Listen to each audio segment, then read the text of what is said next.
Hey everyone, and welcome back to the channel. Today we're diving deep into the world of rhetoric, argumentation, and maybe even a little bit of philosophical trickery with Arthur Schopenhauer's The Art of Always Being Right.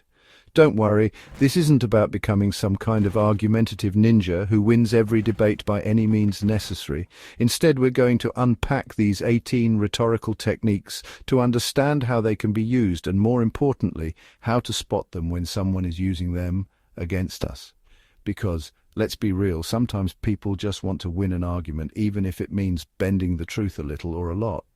Over the next few chapters, we're going to break down each technique, give you some real-world examples, and hopefully equip you to be a more discerning listener and a more persuasive speaker. So buckle up, grab your thinking caps, and let's get right into it. Schopenhauer's first technique is all about taking your opponent's argument and stretching it out like a piece of well-chewed bubble gum. You intentionally misinterpret their point, making it seem broader or more extreme than it actually is. Why? Because it's much easier to attack a giant flimsy bubble than a small solid piece of gum, right? The key here is to keep your own arguments concise and direct while exaggerating the scope of your opponent's claims. Think of it like this. Your friend says, "I think this pizza could use more pepperoni." You, employing the expansion technique, might respond with, "So you're saying you hate vegetarian pizza, that you think everyone should just eat mountains of processed meat." See how that works? Let's move on to the next point. Schopenhauer called this next technique heuristic, which basically means fighting dirty with words. It's all about subtly twisting your opponent's words, changing the context ever so slightly to create an opening for your own counter-argument. Imagine you're debating the merits of a new social media platform. Your opponent argues that it's revolutionary because of its unique features. Using wordplay, you could pounce on the word revolutionary and steer the conversation toward historical revolutions, highlighting their often chaotic and unpredictable nature. Suddenly, you've shifted the focus from the platform's features to its potential for disruption, all thanks to a clever manipulation of language.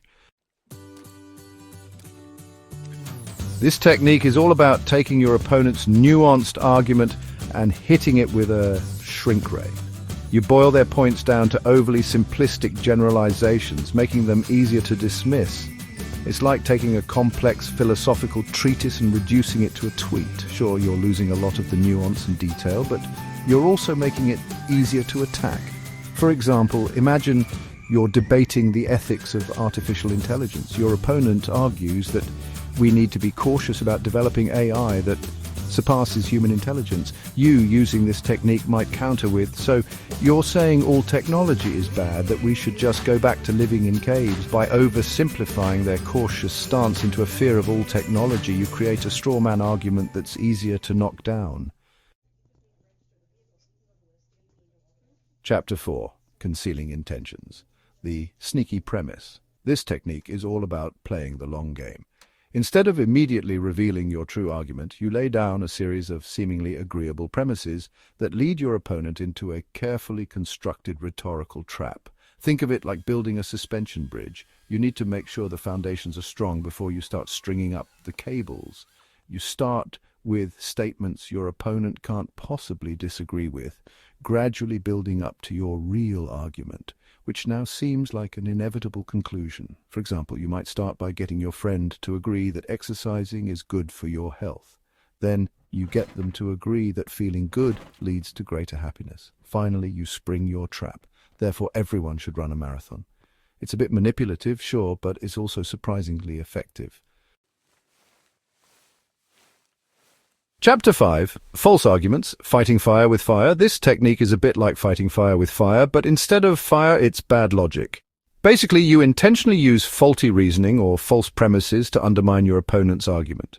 It's not exactly the most ethical approach, but hey, Schopenhauer never claimed to be teaching a class on morality. The key here is to make your false premises sound plausible enough that your opponent might not immediately notice the flaw in your logic. For example, imagine your friend is arguing that we need to invest more in renewable energy to combat climate change. You, employing this rather sneaky technique, might counter with, "But if climate change is real, why was it so cold last winter?"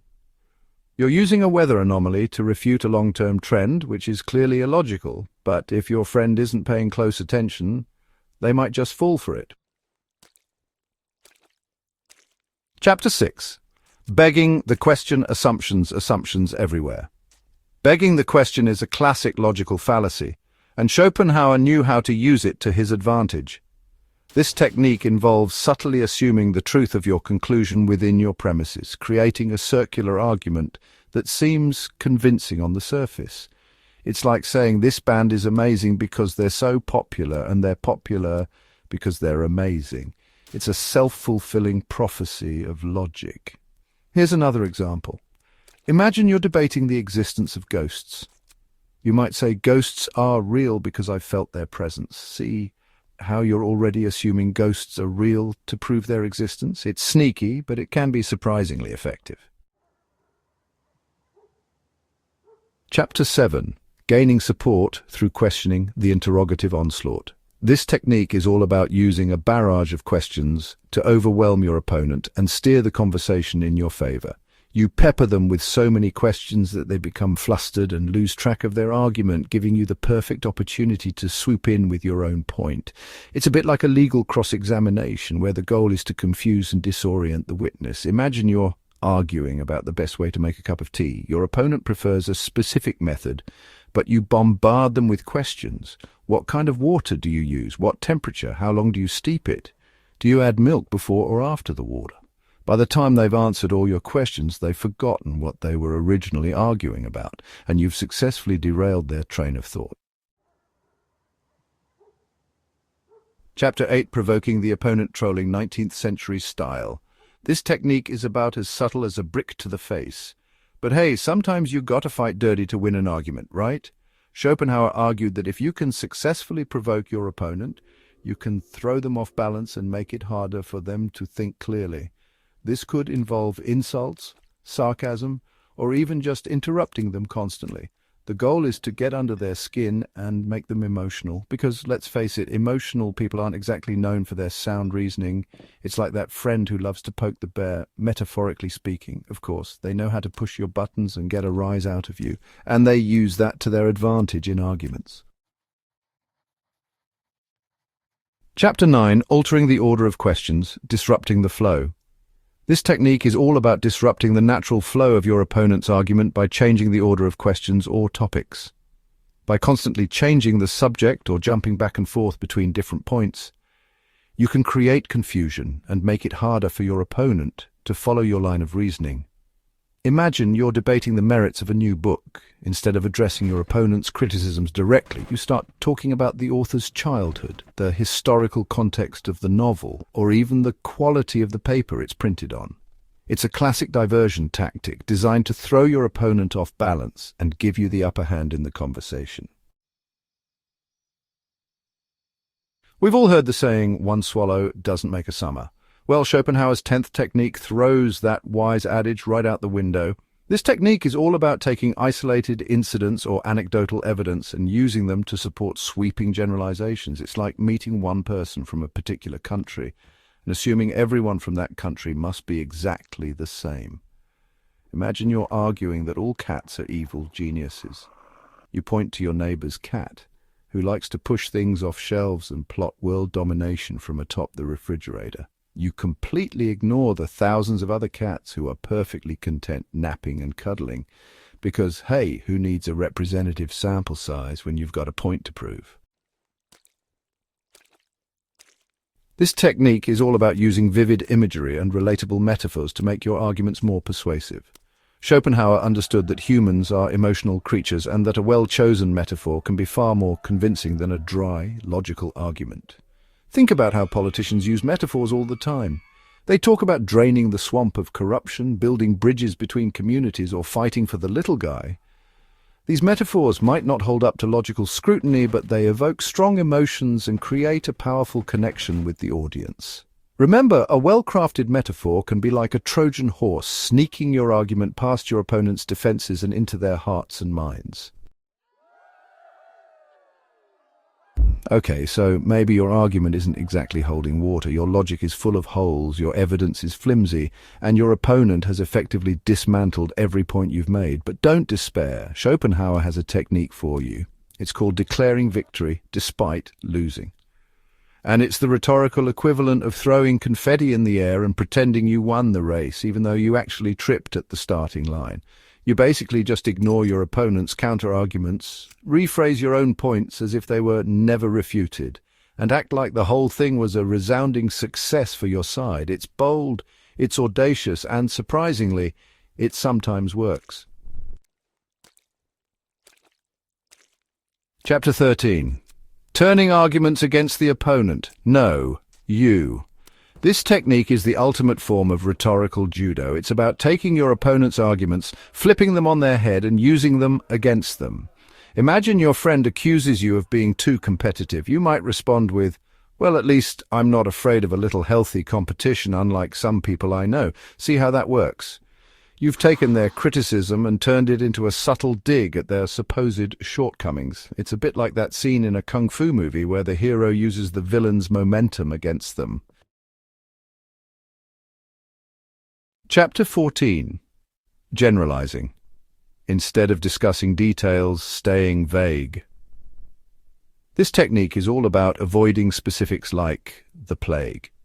If your opponent tries to pin you down on details or asks for evidence to support your claims, you just keep things broad and general. Why get bogged down in the nitty-gritty of facts and figures when you can just wave your hands vaguely and talk in generalities? It's like trying to nail jelly to a wall. You just end up with a big, messy situation. For example, let's say you're arguing that everyone knows a particular policy is a bad idea.